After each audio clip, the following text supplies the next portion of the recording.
प्यारे दर्शकों, जिवें तुसीं जाणदे हो भी पूरे जिहड़ा भारत दे विच लोक सभा 2024 ਦੀਆਂ ਚੋਣਾਂ ਦਾ ਬਿਗਲ ਵੱਜਿਆ ਹੋਇਆ ਹੈ, ਜਿਹੜੀਆਂ ਕਿ ਚੋਣਾਂ ਆਖਰੀ ਪੜਾਅ ਦੇ ਵਿੱਚ ਨੇ, ਜਿਹਦੇ ਵਿੱਚ ਜਿਹੜੇ ਨੇ ਕੁਝ ਜਿਹੜੇ ਸੂਬੇ ਨੇ ਸਾਡੇ ਉਹਨਾਂ ਦੇ ਵਿੱਚ ਚੋਣਾਂ ਹੋ ਰਹੀਆਂ ਨੇ। ਪੰਜਾਬ ਦੇ ਵਿੱਚ ਜਿਵੇਂ ਆਪਾਂ ਕਹਿ ਸਕਦੇ ਹਾਂ 1 ਜੂਨ ਨੂੰ ਜਿਹੜੀ ਹੈ ਪਾਰਲੀਮੈਂਟ ਦੀ ਚੋਣ ਹੋ ਰਹੀ ਹੈ 13 ਸੀਟਾਂ ਦੇ ਉੱਪਰ, ਜਿਹਦੇ ਵਿੱਚ 14ਵੀਂ ਸੀਟ ਚੰਡੀਗੜ੍ਹ ਦੀ ਜਿਹੜੀ ਹੈ ਉਹ ਵੀ ਸ਼ਾਮਲ ਹੈ।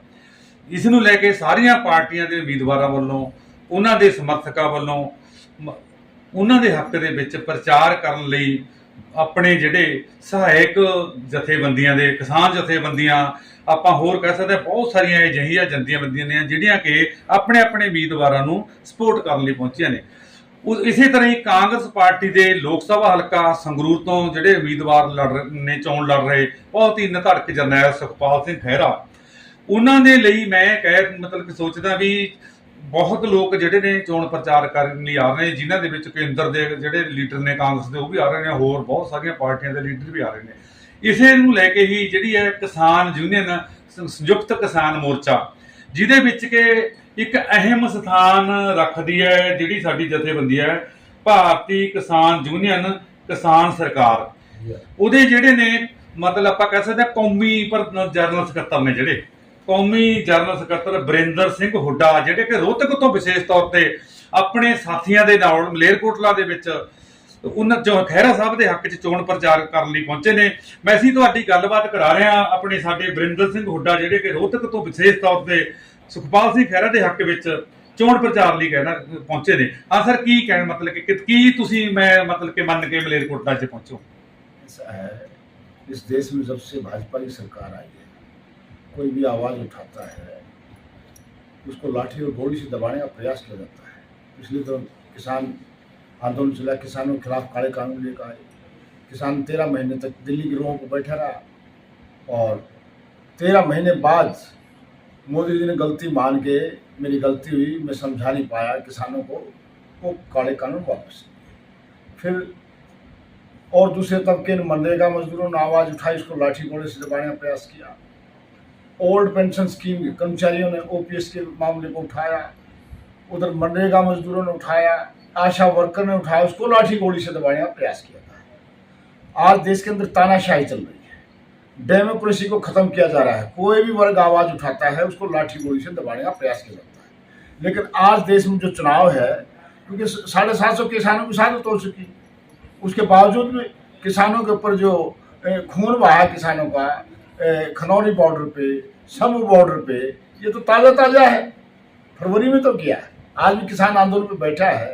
उधर देखिए आप हरियाणा में पिपली के नाज मंडी में कुरुक्षेत्र की जो पावन धरती थी, वहाँ भी किसानों ने जब आवाज़ उठाई तो किसानों का खून बहाया गया। लखीमपुर खीरी में किसानों का खून बहाया गया। उधर से पहलवान बेटियां जब न्याय की भीख मांग रही थी तो उनको दिल्ली जंतर मंतर पे पुलिस कर्मचारियों ने अपने बूटों के नीचे रौंदा उनकी गर्दन को। और मणिपुर में देखिए आप, जब एक फौजी की पत्नी ने आवाज़ उठाई अन्याय के खिलाफ तो उसको नंगा करके परेड किया गया। ना बेटी सुरक्षित है, ना किसान सुरक्षित है, ना नौजवान सुरक्षित है। नौजवान इसलिए सुरक्षित नहीं है, नौजवान के लिए ये योजना अग्निपथ योजना लेकर आए। 4 साल कोई नौकरी होती है?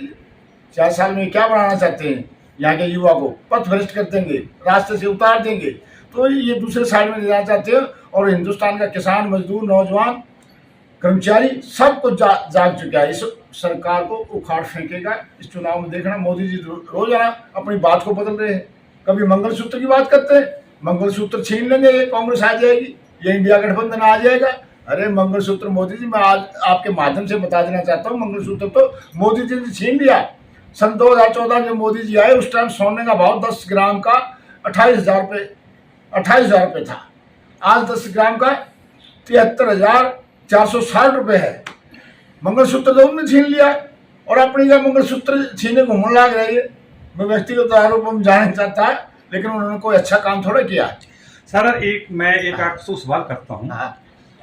किसान जो हैं हमेशा ही कि आप देखते हैं भी ਜਿਹੜੀ ਵੀ बीजेपी हुई है ਤਾਂ ਸਰਕਾਰ ਦੇ ਵਿਰੁੱਧ ਐਜੀਟੇਸ਼ਨ ਇਹਨਾਂ ਨੂੰ ਕਰਨ ਲਈ ਮਜਬੂਰ ਹੋਣਾ ਪਿਆ। ਪਰ ਤੁਸੀਂ ਫਿਰ ਵੀ ਹੋਰ ਬਹੁਤ ਪਾਰਟੀਆਂ ਜਿਹੜੀਆਂ ਚੋਣ ਲੜ ਰਹੀਆਂ ਨੇ, ਸਿਰਫ ਕਾਂਗਰਸ ਨੂੰ ਹੀ ਕਿਉਂ ਚੁਣਿਆ ਸਪੋਰਟ ਕਰਨ ਵਾਸਤੇ? देखिए, कांग्रेस पार्टी जो है एक जो है देश की आज़ादी की लड़ाई में जो अहम भूमिका रही कांग्रेस की। आज इस देश में जब से मोदी जी आए, देश में दो विचारधाराओं की लड़ाई चली हुई है। एक विचारधारा कांग्रेस की अमन चैन भाईचारे की है, जो छत्तीस बिरादरी को अपने साथ लेकर आगे बढ़ना चाहती है। दूसरी विचारधारा बीजेपी की है, जाति और धर्म के नाम पर इस देश को बांटा जाए। लेकिन इस विचारधारा के बीच बहुत बड़ा टकराव है। तो हमारे किसान संगठन दिल्ली में बैठक हुई थी, तो हमने इस इंडिया गठबंधन को, कांग्रेस को सपोर्ट किया था, क्योंकि किसी ना किसी का तो साथ देना ही पड़ेगा। जब अपोजिशन पार्टी हमारा सहयोग दिया किसान आंदोलन में, तो साथ तो देना पड़ेगा। अगर ये कल को गलत आएंगे तो इनके खिलाफ भी हम चलेंगे। ਬੀਜੇਪੀ ਦੇ ਜਿਹੜੇ ਲੀਡਰ ਨੇ ਇਨਕਲੂਡਿੰਗ ਪੀਐਮ ਸਾਹਿਬ ਉਹ ਇਲਜ਼ਾਮ ਲਾ ਰਹੇ ਨੇ ਕਿਸਾਨ ਜਿਹੜੇ ਯੂਨੀਅਨ ਨੇ ਕੁਝ ਜਥੇਬੰਦੀਆਂ ਕਿ ਇਹ ਜਿਹੜੀਆਂ ਨੇ ਕਾਂਗਰਸ ਦੀਆਂ ਪਲਾਂਟਡ ਯੂਨੀਅਨਾਂ ਨੇ, ਸਿਰਫ ਉਹਨਾਂ ਲਈ ਉਹ ਕੰਮ ਕਰਦੀਆਂ ਨੇ ਬੀਜੇਪੀ ਨੂੰ ਬਦਨਾਮ ਕਰਨ ਲਈ। ਇਹਨੂੰ ਤੁਸੀਂ ਕਿਵੇਂ ਦੇਖਦੇ ਹੋ? बीजेपी की विचारधारा ही किसान विरोधी है। मोदी जी ने वायदा किया था, बे हम जो है आपको 2022 में आमदनी दुगनी कर देंगे। आज खर्चे दुगने करती है। बेटी बचाओ और बेटी पढ़ाओ की हरियाणा में बहुत बड़ी रैली की थी 2015 में। बेटियों का हाल देखिए आप, ना बेटी बची ना बेटी पढ़ी। बेटियों को सरेआम उनकी इज्जत ताड़ की जा रही है। काहे का विश्वास करें मोदी जी? मोदी जी तो कॉर्पोरेट के हाथ में खेल रहे हैं, उनके एजेंट है, पूरा देश बेच खाया। ਜਿਹੜੇ ਬਿੱਲ ਕੇਂਦਰ ਸਰਕਾਰ ਨੇ ਕਿਸਾਨਾਂ ਦੇ ਯੂਨੀਅਨਾਂ ਦੇ ਦਬਾਅ ਚ ਆ ਕੇ ਇੱਕ ਵਾਰੀ ਇਹ ਐਲਾਨ ਕੀਤਾ ਸੀ ਵੀ ਉਹਨਾਂ ਨੂੰ ਵਾਪਸ ਲੈ ਜਾ, ਉਹਨਾਂ ਉਹ ਕੀ ਤੁਹਾਨੂੰ ਲੱਗਦਾ ਵੀ ਅਸਲ ਦੇ ਵਿੱਚ ਵਾਪਸ ਆਉਗੇ ਜੀ? अरे वापस तो ले लिए और फिर चोर दरवाजे से लेकर आएगा। अब भी किसानों के ऊपर पर्चे दर्ज हैं, मैं आपको बताऊं। मेरे खुद पीछे 22 नवंबर को दिल्ली पुलिस रोहतक उठाने आई थी। नहीं, आपने बोला भी बिल जो वापस ले लिए, पर जो सैलोग्राम है वो भी तो उसी बिल की देन है। वो क्यों उसमें क्यों कणक भरी जा रही है? मंडीकरण खत्म हो रहा है, बिल्कुल इसका सीधा असर किसानों पे और सीधा आपको असर पड़ेगा। किसानों पे है। ये लंबी लड़ाई है, किसान तो लड़ाई लड़ ही रहा है। की संदेश देना चाहते हैं आप पंजाब के किसानों को?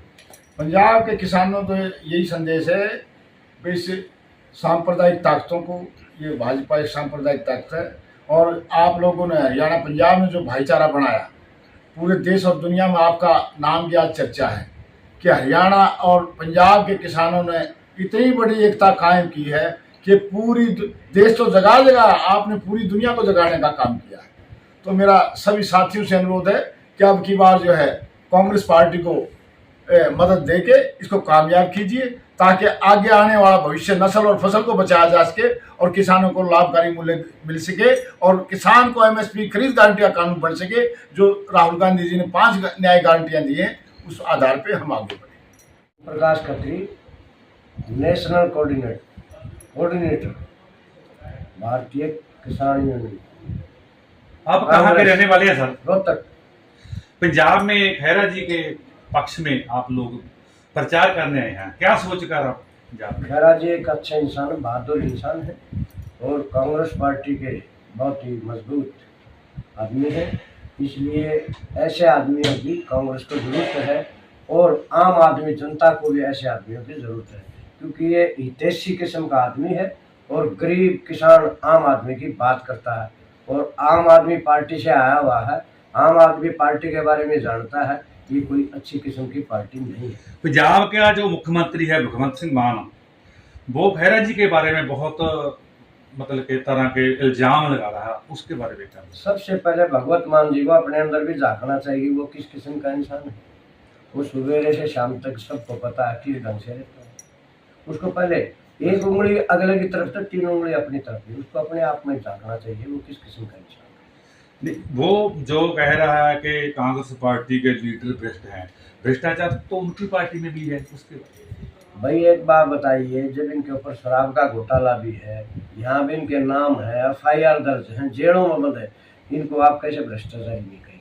क्या संदेश देना चाहते हैं पंजाब? हम ये संदेश देना चाहते हैं कि ये जो हमारे सरदार सुखपाल सिंह जी खैरा है, अच्छी इंसानियत के आदमी है, बहादुर आदमी है और कांग्रेस पार्टी के लड़ाका आदमी है और एक राहुल जी के बहुत नज़दीक आदमी है।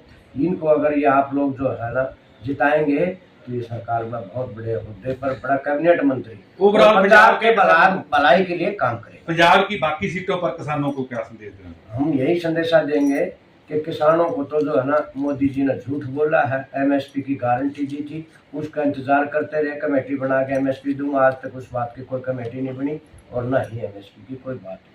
और दुगनी आमदनी की बात कही थी, सरकारी मतलब जो है ना, जो खर्च किसान की खर्चा था, जैसे दवाइयाँ थी, जैसे और कोई खाद है, उस पर तेल पे, वो कितना बड़ा खर्चा, काहे की गारंटी डबल काहे की, जैसे खर्चा डबल कर दिया, जीएसटी बढ़ा दी।